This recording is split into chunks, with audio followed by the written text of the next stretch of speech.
Olá pessoal, tudo bom? Vamos mais uma videoaula. A videoaula de hoje é a respeito, de previsão do tempo.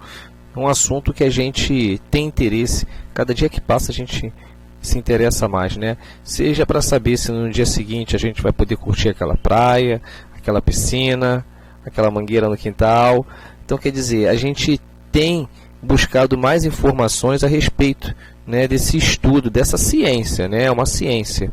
É claro que o nome já diz tudo, é uma previsão, tá? Ele não vai determinar o que realmente vai acontecer, mas de acordo com alguns estudos, de alguns parâmetros, de alguns indicadores, ele pode sim prever a probabilidade, porque é isso que a previsão faz. Ela diz a probabilidade, as chances daquilo que ela vai falar lá de acontecer, tá legal? Então vamos ver como é que funciona essa ciência da previsão do tempo, tá? Vamos lá. Então eu trouxe aí, essa imagem, eu achei bem bacana, o mapa do Brasil, e por cima algumas nuvens. Eu não sei quem já teve o prazer e felicidade de viajar de avião. E é bem interessante que o avião ele voa, ele sobrevoa por cima das nuvens. A gente olha daqui de baixo, acha que é coisa palpável, mas não é, A gente percebe que é físico, Tanto que a gente vê daqui de baixo, como a gente também vê lá de cima. E algumas vezes, quando o avião passa por grandes massas de nuvem, ele chega a sofrer turbulência, que é quando uma grande massa dessa nuvem acaba passando pela turbina do avião e ele perde um pouco de potência. Mas assim, é bem interessante essa imagem. Eu espero que todos tenham a oportunidade de ver. Mas vamos lá, vamos parar de conversa e vamos ao que interessa. Então, previsão do tempo, Eu trouxe logo esses dois assuntos porque são muito importantes nessa matéria, tá? O que é tempo e o que é clima? A gente tem o hábito de falar assim, poxa, mas como é que está o tempo lá fora? Como é que vai estar o tempo amanhã? Pois é, isso mesmo, como é que está o tempo lá fora? Como é que vai estar o tempo amanhã? Então, o estar é passageiro. Tempo é passageiro, ele não é permanente, tá? É claro que ele sofre influências de vários parâmetros, Vegetação, umidade do ar, enfim, vento, quantidade de montanhas, tudo isso vai, de uma certa forma, fatores físicos e permanentes vão influenciar no tempo, mas o tempo ele é momentâneo, tá? Então por isso que eu coloquei aqui, ó. Tempo é a condição atmosférica em um determinado tempo e lugar, tá? Então quer dizer, eu posso ter um dia chuvoso aqui, na minha casa, como distante daqui pode ter um dia de sol, problema nenhum, tá? Porque é exclusivo daquele local, tá? E daquele momento. Não quer dizer também que amanhã vai estar nessas condições. Possa ser que as condições que favorecem, o tempo mude, tá legal? E aí a gente vem falar de clima.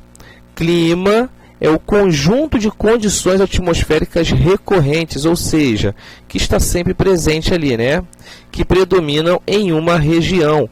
Aí a gente, vai falar o quê? De vegetação, quantidade de água na superfície, quantidade de montanhas, a temperatura daquele local. É um local de serra? Não, é um local que fica a nível do mar. Então tudo isso, pressão atmosférica, tudo isso vai influenciar diretamente, tá, na formação do tempo. E isso aí é algo perene, é algo permanente, tá legal? Aí vem aqui, ó, fatores relativos à previsão. Fatores relacionados à previsão do tempo. Então, o que vai determinar um tempo, naquele momento, naquele local? A quantidade de nuvens, o vento, tá? Por que o vento é importante? Porque o vento ele pode soprar do continente para o oceano, e quando ele faz isso, ele está empurrando calor para o oceano, ou como ele pode soprar também do oceano em direção ao continente. Aí ele está trazendo umidade para o continente, tá legal? Então ele diz aqui, ó, direção e velocidade. Por isso que eu coloquei aqui, tá? Direção e velocidade. E também tem as massas de ar e a umidade do ar, tá? São fatores determinantes, tá? E todos esses sofrem influência de quê? Da pressão e da temperatura. Essa pressão é o que a gente chama de quantidade de moléculas de ar. quanto mais próximo nós estamos do nível do mar, maior será essa pressão. Agora, se nós subirmos uma serra, por exemplo, essa pressão diminui, tá? O que eu quero dizer? Que em condições normais, tá? Você pode ter uma temperatura aqui, perto da praia, e uma temperatura totalmente diferente lá em Petrópolis, por exemplo, que fica, sei lá, a 1000 pés, tá? A 1000 metros de distância, né? De altura do nível do mar, tá legal? E a temperatura a gente já sabe, né? Ela vai influenciar de forma direta mesmo. Aí a gente tem aqui, ó, nuvens. Como se formam as nuvens? Isso aqui a gente já aprendeu, né? A gente sabe como se formam as nuvens. Vai depender, por exemplo, da temperatura, né? Então, a gente está vendo essa imagem de estudo, tem lá o Sol, tá legal? Aquecendo toda a superfície aqui no nosso planeta.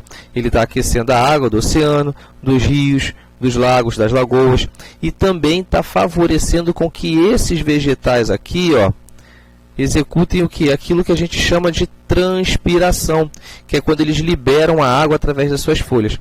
Então essa água vai subir em forma de vapor, não é isso que a gente aprendeu lá? É isso mesmo, professor, o senhor está lembrado.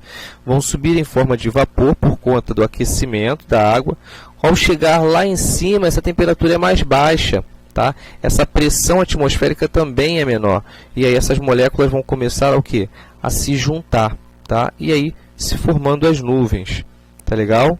Então eu coloquei aqui uma pergunta, como se formam as nuvens, já respondi, já dei de pronto.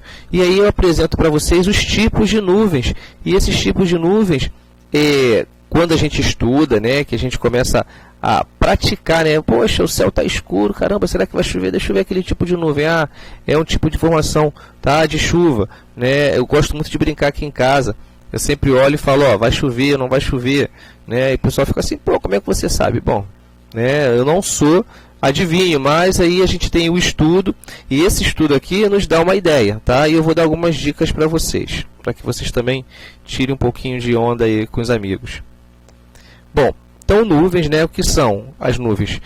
São estratos, né, em camada que indicam o tempo chuvoso. Esse tipo aqui, ó, tá vendo? Como se fosse uma camada, e a gente quase não consegue visualizar uma área, né, sem a nuvem. Então a gente percebe que é uma extensa camada, porém a gente não consegue ver a profundidade. Dica, tá? Como é que eu vou identificar um extrato? Ele é mais escuro, tá vendo? Ele está mais para um azulado, né? Ele não é claro, né? Esbranquiçado. Então esse extrato, ele dá uma ideia de nuvens carregadas, tá bom? Então geralmente quando se tem informação de extrato nesse nível aqui, pelo menos um chuvisco vai cair, tá bom? Aí eu trouxe aqui os cúmulos, né? O que são cúmulos? São grandes nuvens, né, brancas, aqui, ó. Cúmulos são nuvens brancas que indicam a ausência de chuva. Aquelas nuvens que a gente gosta de ficar olhando para o céu e brincando, né, de formar figuras, objetos, pessoas. Então, são essas nuvens. Se a gente olhar ela de uma formação em 3 dimensões, né, largura, altura e profundidade, a gente percebe que elas estão bem grandes.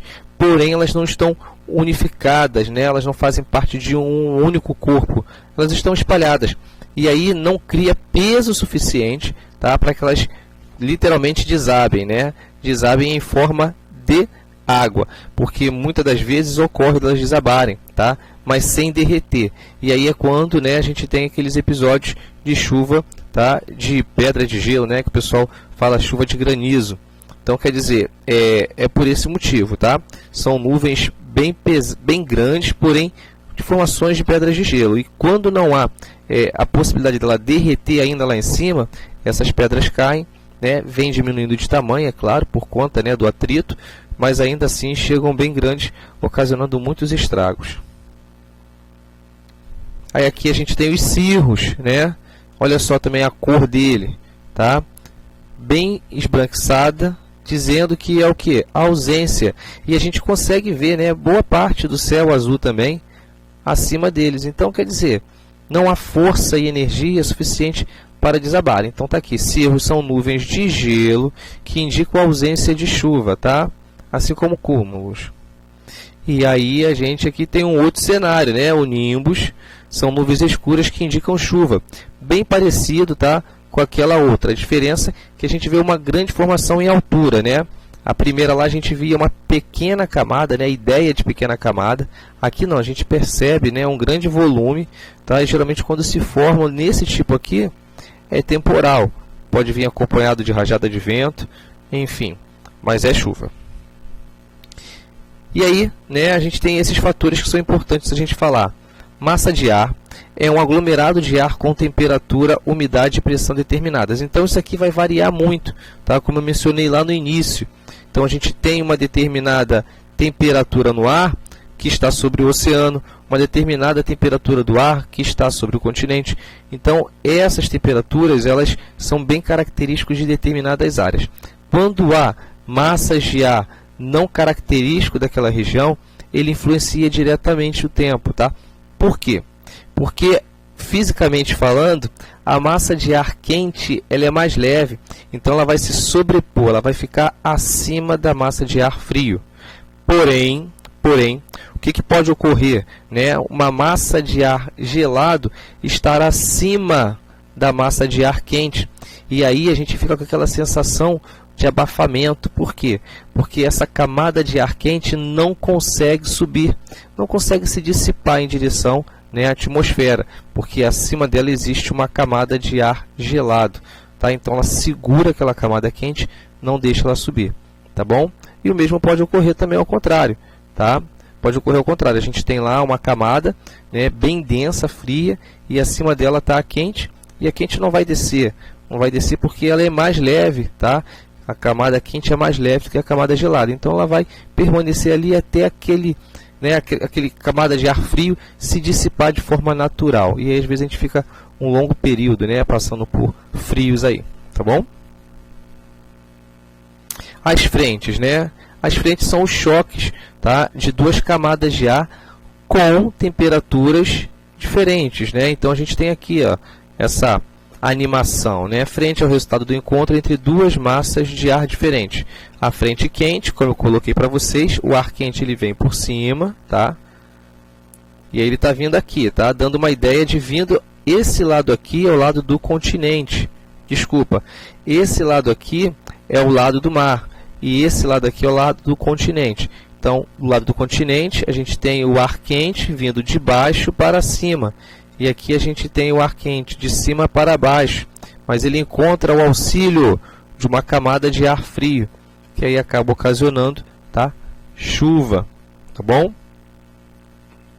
E aí chega essa parte que é muito bacana, né, dos instrumentos que ajudam na previsão, no estudo, né, dessa previsão do tempo, tá? Então a gente tem esse aparelho chamado biruta, que ele mede nada mais, nada menos do que a direção do vento, tá? Ele não mede a velocidade. O biruta mede a direção, ele verifica, né? Indica a direção, ele não mede, ele indica, ele verifica a direção do vento, tá? Norte-sul, leste-oeste e assim por diante, tá? Aqui sim a gente tem um instrumento que vai indicar a velocidade, que é o anemômetro, tá legal? Então o vento vai bater aqui e vai dar uma velocidade, né, uma frequência de giros, e aí ele vai codificar isso em velocidade, tá? O anemômetro. Aí esse aqui é clássico, vocês com certeza já conhecem, já viram. É um termômetro, porém aqui ele está em escala de Celsius. Isso não é comum, tá? Geralmente a gente vai utilizar um termômetro em escala Kelvin. Vocês vão aprender isso melhor lá para frente, tá? Mas só para vocês terem familiaridade, eu coloquei essa foto desse termômetro aqui em escala Celsius. Então a temperatura, né, o que determina a temperatura? O vapor de água, a quantidade de água no ambiente e a diferença de temperatura, né? Lugares secos e lugares úmidos. O termômetro é usado para medir a temperatura do ar.